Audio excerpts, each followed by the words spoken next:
الحمد لله horta masaladii hore aan soo marnay bay ku dhowdahay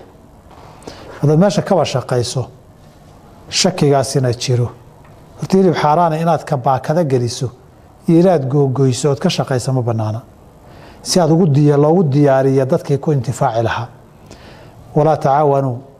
cala alithmi waalcudwaani wey dembiga unbaad qayb ka tahay dadka xaaraanta la cunsiinayo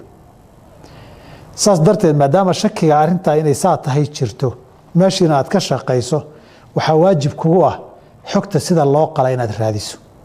haddii si sharciga waafaqsan loo qalana dee waad ka shaqayn kartaa lacagtiina waa xalaal haddii si aan sharciga waafaqsanayn loo qalo wuxuu bakti xukunkii yahayna kama shaqayn kartid lacagtaad ka shaqaysayna waa xaaraan wixii horee kugu tegey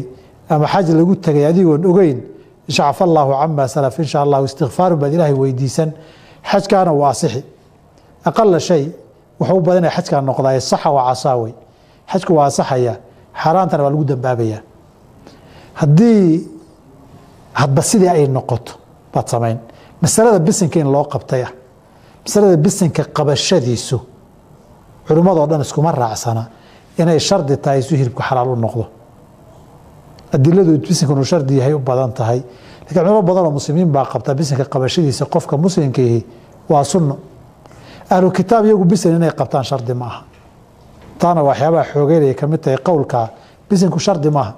waxaa la yihi qaacidada waxaa yajuuzu min dabiixati alkitaabi maa yajuuzu min dabiixati almuslim gowraca gaalka waxaa ka bannaan ahlu kitaabka tanka muslimka waxaa ka bannaan si kastaba ha noqotee waxba bisinka aad haysugu adkayne laakiin si sharcigeenna waafaqsan